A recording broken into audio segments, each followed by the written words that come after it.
Devi Damayanti akan mempresentasikan materi kami yang berjudul Pembangunan Ekonomi. Pengertian pembangunan ekonomi.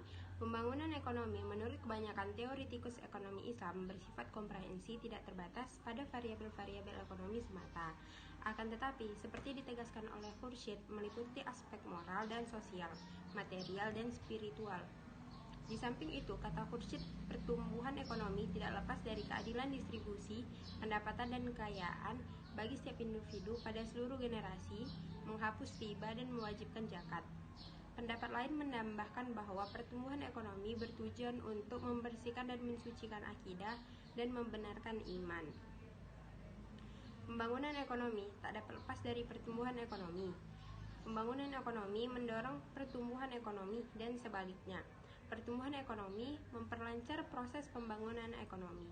Yang dimaksud dengan pertumbuhan ekonomi adalah proses kenaikan kapasitas produksi suatu perekonomian yang diwujudkan dalam bentuk kenaikan pendapatan nasional. Suatu negara dikatakan mengalami pertumbuhan ekonomi apabila terjadi peningkatan produk nasional bruto (PNB) atau GNP real di negara tersebut. Adanya pertumbuhan ekonomi merupakan indikasi keberhasilan pembangunan ekonomi. Sebagian penulis, seperti Yusuf, berpendapat bahwa pemberlakuan Al-Uf untuk mengetahui pertumbuhan ekonomi tidak relevan dengan masyarakat Muslim. Ketidaksesuaian ini, kata Badul Manan, karena adanya persoalan-persoalan yang tidak populer, yang tidak dapat dijadikan dasar bagi pembangunan ekonomi bagi masyarakat non-Muslim. Para penulis teori ekonomi Islam menyimpulkan bahwa setiap ayat yang menyebutkan kata al-kasbu, al-sya'yu, atau ad-darbu fil ard menunjukkan pada satu makna, yaitu aktivitas perekonomian. Ini muncul karena didorong oleh keinginan kuat kebanyakan penulis untuk menegaskan bahwa agama Islam mendahulukan segala sesuatu yang mengandung kebaikan bagi manusia dan menghindari hal yang dapat merugikan mereka. Sebetulnya menurut Yasri misalnya mengatakan Islam tidak menolak konsep objektif apapun yang berkaitan dengan pembangunan ekonomi selama tidak bertentangan dengan prinsip-prinsip dasar Islam. Yang kedua yaitu tujuan pembangunan ekonomi. Di antara tujuan pembangunan ekonomi yang sering disebutkan dalam karya-karya kontemporer adalah untuk memenuhi kebutuhan yang memadai atau al-had al-kifayahi bagi setiap masyarakat Muslim. Asas yang mendasari ide-ide al-had al-kifayah dapat ditemukan dalam tulisan-tulisan Abu Ubaid, Asy-Syaraksi, dan Al-Mawardi. Kadang-kadang makna al-had al-kifayahi tersebut secara implisit terdapat dalam beberapa hadis Nabi tentang zakat. Secara umum dapat dipahami bahwa menegakkan keadilan distribusi pendapatan, pemanfaatan sumber-sumber ekonomi secara ideal dan fungsional, meningkatkan kapasitas produksi dan sumber daya manusia sejalan dengan Islam. Kuhaf menambahkan perlunya menselaraskan pembangunan ekonomi di berbagai daerah, sedangkan Naqwa mengingatkan perlunya mempertimbangkan kebutuhan generasi mendatang dalam pemanfaatan sumber-sumber ekonomi. Sebagai penulis mendiskusikan kemungkinan terjadinya keranjauan antara tujuan yang berkaitan dengan realisasi pertumbuhan ekonomi secara maksimal dengan distribusi pendapatan yang adil. Menurut Naqwa, Islam harus mewujudkan keadilan distribusi pendapatan, meski dengan pertumbuhan ekonomi yang rendah. Kalau kata Naqwa, hanya ada dua pilihan, yaitu menegakkan keadilan distribusi atau merealisasikan pertumbuhan ekonomi yang bagus. Maka pilihan kita adalah menegakkan keadilan distribusi secara merata meskipun dengan tingkat pertumbuhan ekonomi yang relatif rendah. Adapun Mansur menafikan adanya pertentangan antara keadilan distribusi dengan tingkat pertumbuhan. Hal ini menurutnya lebih bersifat ilusif karena sampai saat ini jarang sekali hasil studi yang membuktikan validalitas pendapatan tersebut. Berdasarkan pembahasan di atas, tujuan pembangunan ekonomi menurut Islam dari tujuan yang bersifat ekonomi dan juga kemanusiaan adalah sebagai berikut. 1. Tujuan ekonomi bersifat periodik, yaitu dalam pemanfaatan sumber daya alam untuk mewujudkan kemakmuran ekonomi bagi masyarakat dan individu.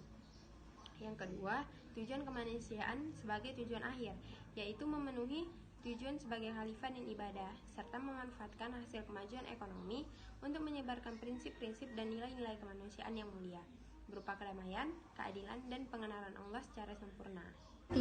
Yaitu hukum pembangunan ekonomi. Untuk mengistimbatkan hukum syara tentang membangun ekonomi, para penulis Muslim terlebih dahulu mengkategorisasikan bahwa membangun ekonomi merupakan perbuatan terpuji karena di dalamnya terdapat maslahat bagi masyarakat. Oleh karena itu, mereka Islam mendorong penganutnya untuk membangun ekonomi dan menjadi kewajiban pemerintah.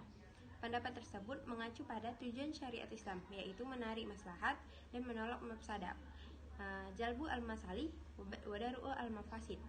Dan ini terdapat dalam pembangunan ekonomi. Atas dasar ini, mereka menetapkan hukum membangun ekonomi menjadi perbuatan al-wujub. Dunia misalnya, mengatakan bahwa membangun ekonomi merupakan kewajiban yang sakral atau fardu muqaddas dan bersifat keagamaan.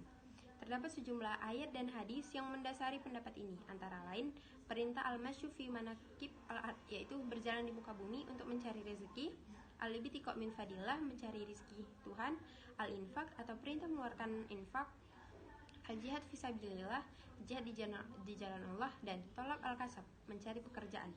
Pendapat tersebut juga dikemukakan oleh Bahid, namun kewajiban untuk membangun ekonomi tegas Bahid karena ia merupakan sarana untuk mensukseskan kewajiban yang lain. Di dalam kaidah fikih disebutkan ma la yatimu al-wajib illa bihi fa huwa wajibun.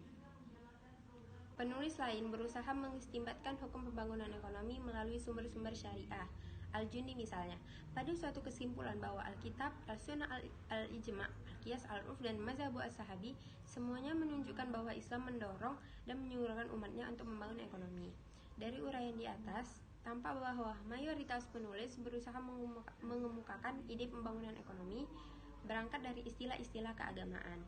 Misalnya, membangun ekonomi bagian dari jihad fisabilillah.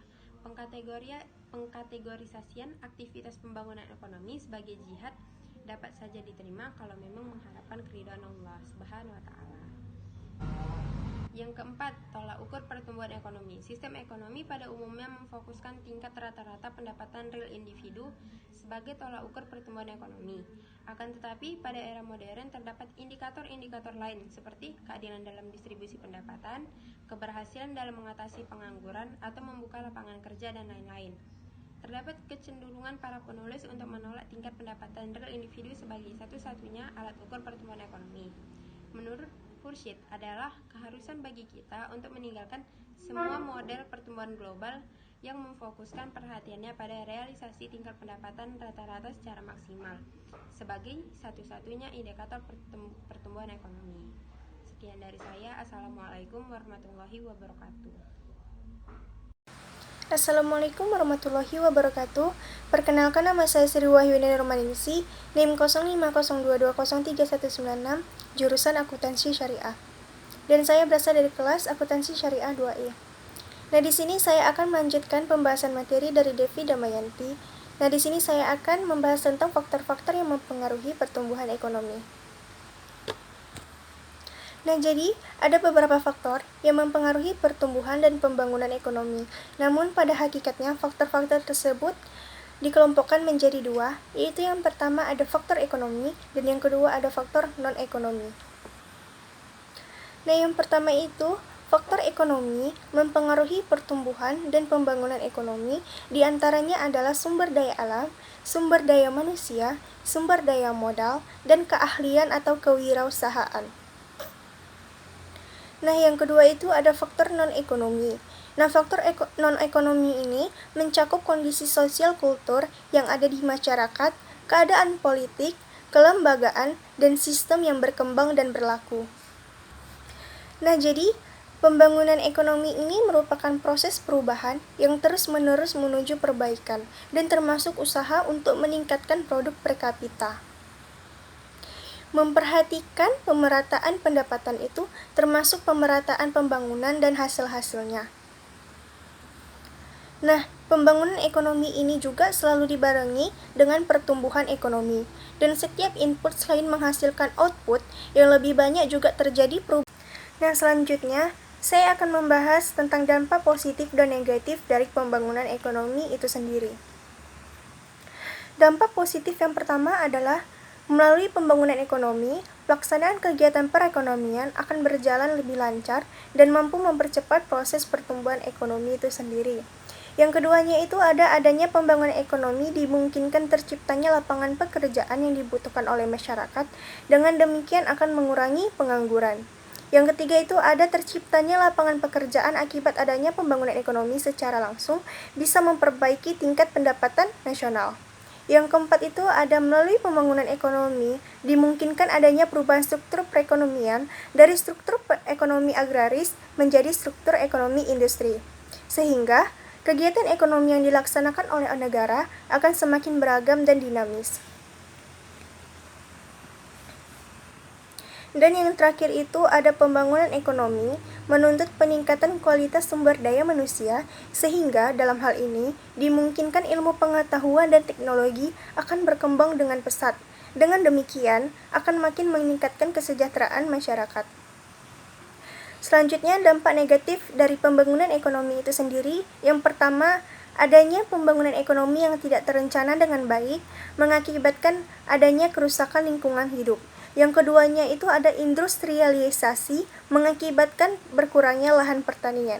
Dan yang terakhir itu ada hilangnya habitat alam, baik hayati atau hewani. Nah, selanjutnya peran nilai-nilai keislaman dalam pembangunan ekonomi. Manusia adalah unsur pelaku dalam proses pembangunan ekonomi.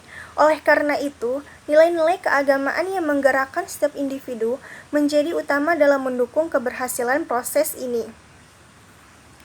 Mayoritas Muslim yakin bahwa nilai-nilai Islam yang ditanamkan dalam kepada generasi Muslim melalui pendidikan memiliki peran dominan dalam mewujudkan pembangunan ekonomi itu sendiri. Menurut Yusuf, Islam syarat dengan nilai-nilai yang relevan dengan pembangunan. Nilai-nilai tersebut antara lain tercermin dalam anjuran disiplin waktu, memelihara harta, nilai kerja dan perintah untuk selalu bersama jamaah, meningkatkan produksi, menetapkan konsumsi, dan juga sikap Islam terhadap ilmu pengetahuan itu sendiri. Sebagian orientalis berusaha mempopulerkan pemikiran bahwa nilai-nilai keislaman akan menjadi penghambat dinamika pada pembangunan ekonomi. Ostri misalnya berkata bahwa Islam tidak mampu menciptakan kelompok orang pengorganisir yang memiliki profil seperti yang dibicarakan oleh Subtir, karena Islam mengandung makna al-istislam terhadap Tuhan.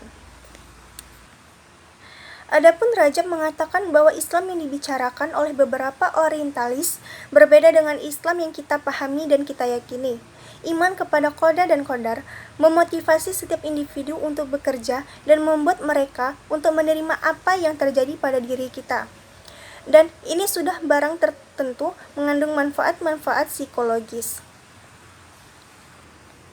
Adapun istilah lillah atau berserah diri kepada Allah tidak akan memastikan kebebasan individu, karena puncak dari kebebasan itu adalah membebaskan masyarakat yang lalim. Tidak hanya itu, bahkan membebaskan manusia dari penghambat terhadap ideologi-ideologi ciptaan manusia atau tunduk pada hegemoni kepentingan kelas tertentu. Selanjutnya, yang terakhir saya akan menjelaskan tentang peranan negara dalam pembangunan dan perencanaan ekonomi. Negara memainkan peranan pokok dalam proses pembangunan ekonomi dalam sistem ekonomi yang terpusat pada suatu perencanaan. Sedangkan dalam sistem ekonomi liberal, negara akan memainkan peranan yang relatif kurang. Adapun dalam Islam, posisi negara adalah di tengah-tengah, dan menurut Ishaq, peranan negara penting sekali, akan tetapi tidak sampai menggantikan posisi individu dalam urusan kehidupan umum. Bahkan negara bekerja untuk mendorong anggota masyarakat untuk menunaikan kewajiban mereka. Nah, jadi kesimpulan yang dapat saya sampaikan dari materi ini adalah pembangunan sosial ekonomi secara umum merupakan program jangka panjang yang amat penting bagi setiap negara. Pembangunan sosial ekonomi tersebut akan mengacu kepada teori-teori yang telah ada baik dari kapitalisme maupun sosialisme. Namun, dunia modern hanya mengenal dua kutub teori pembangunan ekonomi, yaitu kapitalisme dan sosialisme. Hal ini juga mewarnai sistem pembangunan sosial ekonomi mayoritas dunia muslim saat ini, ketimbang pengaruh dari teori-teori pembangunan sosial ekonomi yang berlandaskan Islam. Karya-karya kontemporer juga belum memberikan jawaban ilmiah terhadap efek yang terjadi terhadap penerapan sistem Islam dalam proses pembangunan ekonomi. Selain itu juga belum menemukan studi aplikatif yang meneliti prinsip-prinsip dasar dalam perencanaan ekonomi yang akan direalisasikan dalam Islami, rencana pembangunan ekonomi yang akan diterapkan pada negara berkembang, dan meneliti dampak yang mungkin terjadi bagi perencanaan tersebut terhadap struktur hubungan masyarakat itu sendiri. Berikut tadi adalah penjelasan materi oleh teman saya Devi Damayanti dan saya sendiri. Kami memohon maaf apabila ada kesalahan kata dalam pengucapan, dan kami hanya mohon ampun kepada Allah Subhanahu wa Ta'ala. Kami tutup. Wabillahi taufiq wal hidayah. Wassalamualaikum warahmatullahi wabarakatuh.